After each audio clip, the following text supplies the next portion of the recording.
എല്ലാവർക്കും മഹാദേവ ചാനലിലേക്ക് നമസ്കാരം. നമ്മുടെയൊക്കെ ഗ്രഹത്തിലേക്ക് ഐശ്വര്യവും സമ്പൽ സമൃദ്ധിയും കടന്നു വരുന്നത് ഏത് വഴിയാണ്? അത് നമ്മുടെയൊക്കെ ഗ്രഹത്തിന്റെ പ്രധാന വാതിലിലൂടെയാണ് അത് കടന്നു വരുന്നത്.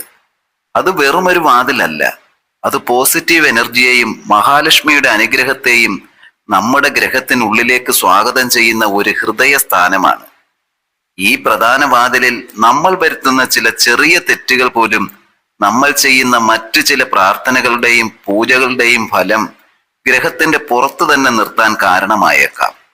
അതുകൊണ്ടാണ് വാസ്തുശാസ്ത്രത്തിൽ ഒരു ഗ്രഹത്തിന്റെ മെയിൻ വാതിലിന് വളരെയധികം പ്രാധാന്യം നൽകുന്നത്. അത്തരത്തിൽ മഹാലക്ഷ്മിയുടെ സ്ഥിരമായ കടാക്ഷം നേടാൻ നമ്മുടെ ഗ്രഹത്തിന്റെ പ്രധാന വാതിലിൽ നിർബന്ധമായും പാലിക്കേണ്ട കുറച്ച് കാര്യങ്ങളെക്കുറിച്ചാണ് ഞാൻ ഈ വീഡിയോയിലൂടെ പറയുന്നത്. ഒരു ഗ്രഹത്തിന്റെ ഐശ്വര്യത്തിന്റെ താക്കോലാണിത്. നമ്മളിൽ ചിലർ വരുത്തുന്ന ഒരു പ്രധാന പിഴവെന്ന് പറയുന്നത് സൂര്യൻ ഉദിച്ചതിന് ശേഷം ഗ്രഹത്തിന്റെ പ്രധാന വാതിൽ തുറക്കുന്നു എന്നതാണ്. എന്നാൽ മഹാലക്ഷ്മി ഗ്രഹത്തിലേക്ക് പ്രവേശിക്കുന്ന സമയം എന്ന് പറയുന്നത് സൂര്യോദയത്തിന് മുൻപുള്ള സമയമാണ്. അതായത് നമ്മൾ ബ്രാഹ്മമുഹൂർത്തം എന്ന് പറയും. ഈ സമയം പ്രപഞ്ചം മുഴുവൻ പോസിറ്റീവ് എനർജി നിറഞ്ഞു നിൽക്കുന്ന സമയമാണ്. നിങ്ങൾ സൂര്യോദയത്തിന് മുൻപ് എഴുന്നേറ്റ ശേഷം ആദ്യം ചെയ്യേണ്ടത് ഗ്രഹത്തിന്റെ മുൻവശം വൃത്തിയാക്കി പ്രധാന വാതിൽ തുറന്നിട്ട് വായുവും വെളിച്ചവും അകത്തേക്ക് പ്രവേശിക്കാൻ അനുവദിക്കുക. അടുക്കള വാതിൽ തുറന്നതിന് ശേഷം മാത്രം പ്രധാന വാതിൽ തുറക്കുന്നത് പോസിറ്റീവ് എനർജിയുടെ പ്രവാഹത്തെ അത് തടസ്സപ്പെടുത്തും. അതുകൊണ്ട് എല്ലാ ദിവസവും വെളുപ്പിനെ എഴുന്നേറ്റതിന് ശേഷം ഒരു അരമണിക്കൂർ നേരത്തേക്കെങ്കിലും പ്രധാന വാതിൽ തുറന്നിടുന്നത് ഒരു അനുഷ്ഠാനമായി കണക്കാക്കുക. ഇത് നമ്മുടെ ഗ്രഹത്തിൽ സർവ്വ ഐശ്വര്യങ്ങളും കൊണ്ടുവരുന്നതിന് കാരണമാകും. ഇനി പറയാൻ പോകുന്നത് വൃത്തിയുള്ളിടത്തേ ലക്ഷ്മിയുള്ളൂ എന്നൊരു പഴഞ്ചൊല്ലുണ്ട്. മഹാലക്ഷ്മി എപ്പോഴും ശുദ്ധിയും വെടിപ്പുമുള്ള സ്ഥലങ്ങളിലേക്കാണ് കടന്നു വരുന്നത്. എന്നാൽ വൃത്തിയും വെടിപ്പുമില്ലാത്ത ഗ്രഹത്തിന്റെ പടിവാതിൽക്കൽ ദാരിദ്ര്യത്തിന്റെ അവതാരമായ മൂദേവിയായിരിക്കും വിളയാടുക.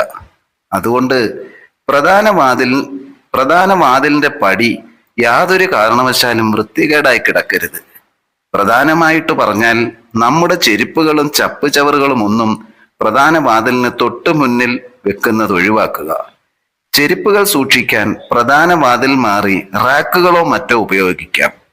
എല്ലാ ദിവസവും രാവിലെ പ്രധാന വാതിലിന്റെ പടി കഴുകി വൃത്തിയാക്കിയ ശേഷം മഞ്ഞൾ വെള്ളം തളിക്കുന്നത് വളരെ ഉത്തമമാണ്.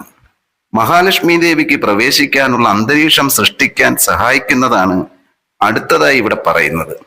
മഞ്ഞൾ എന്ന് പറയുന്നത് ഹിന്ദുധർമ്മത്തിൽ വളരെ പവിത്രമായി കണക്കാക്കുന്നു. ഇത് നെഗറ്റീവ് എനർജി അകറ്റി നിർത്താൻ കഴിവുള്ളതാണ്. അതുകൊണ്ടാണ് വൃത്തിയാക്കിയ വാതിൽപ്പടിയിൽ അല്പം മഞ്ഞൾ കലക്കിയ വെള്ളം തളിക്കുന്നത് നല്ലതാണെന്ന് പറയുന്നത്. ഇത് നമ്മുടെ ഗ്രഹത്തിന്റെ പ്രവേശന കവാടത്തെ പവിത്രീകരിക്കും. ഇതിനോടൊപ്പം തന്നെ ഉമ്മറത്ത് ചെറിയ കോലങ്ങൾ ഇടുന്നതും ഗ്രഹത്തിന് ഐശ്വര്യമാണ്. കോലമിടുന്നത് മഹാലക്ഷ്മി ദേവിയെ ഗ്രഹത്തിലേക്ക് ക്ഷണിക്കുന്നതിനുള്ള ഒരു പരമ്പരാഗത രീതിയാണ്. ഇനി നിങ്ങൾക്ക് കോലമിടാൻ പറ്റിയില്ലെങ്കിൽ പോലും പ്രധാന വാതിൽപ്പടിയിൽ ഒരു ചെറിയ സ്വസ്തിക് ചിഹ്നമെങ്കിലും ചാണകം കൊണ്ടോ മഞ്ഞൾപ്പൊടി കൊണ്ടോ വരയ്ക്കുന്നത് വളരെ അത്യുത്തമമാണ്. ഇനി പറയാൻ പോകുന്നത്, നമ്മൾ വാതിൽ തുറക്കുന്ന സമയത്ത് കേവലം അതൊരു പ്രവൃത്തിയായി കാണാതെ അതൊരു ആചാരമായി കണക്കാക്കണം. പ്രധാന വാതിൽ തുറക്കുന്ന സമയത്ത് ലക്ഷ്മി ദേവിയുടെയോ വിഷ്ണു ഭഗവാന്റെയോ നാമം ഉരുവിടുന്നത് ഐശ്വര്യം വർദ്ധിപ്പിക്കും. ഓം മഹാലക്ഷ്മിയെ നമഃ എന്ന മന്ത്രം 3 തവണയെങ്കിലും ഉരുവിടണം.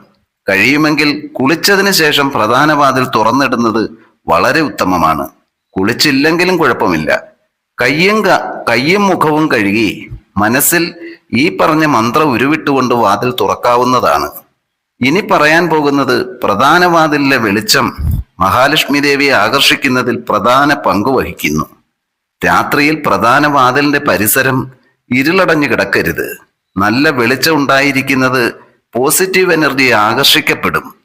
കൂടാതെ എല്ലാ ദിവസവും രാവിലെയും സന്ധ്യാസമയത്തും പ്രധാന വാതിലിന് സമീപം ഒരു നിലവിളക്ക് തെളിയിക്കുന്നത് അത്യുത്തമമാണ്. ഈ ദീപം മഹാലക്ഷ്മി ദേവിയുടെ സാന്നിധ്യം ഗ്രഹത്തിൽ ഉറപ്പാക്കുന്നു. നിലവിളക്ക് കിഴക്കോട്ടോ വടക്കോട്ടോ ആയിരിക്കണം വെക്കേണ്ടത്.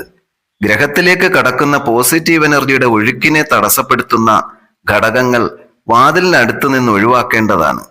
പ്രധാന വാതിലിനടുത്തായി വലിയ മരങ്ങളോ തൂണുകളോ മറ്റോ ഉള്ളത് ദ്വാരവേദ ദോഷത്തിന് കാരണമാകും. ഇത് ഗ്രഹത്തിന്റെ പുരോഗതിയെ തടസ്സപ്പെടുത്തും.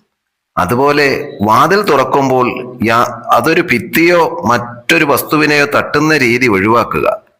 വാതിൽ എപ്പോഴും പൂർണ്ണമായും തുറക്കാൻ കഴിയുന്ന രീതിയിലായിരിക്കണം. മാത്രമല്ല, പ്രധാന വാതിലിന് ഗ്രഹത്തിന്റെ മറ്റു വാതിലുകളെക്കാൾ അല്പം വലിപ്പവും ആകർഷണീയതയും ഉണ്ടായിരിക്കണം. വാതിൽ തുറക്കുമ്പോഴോ അടയ്ക്കുമ്പോഴോ അമിത ശബ്ദം ഉണ്ടാകുന്നത് ദോഷമാണ്.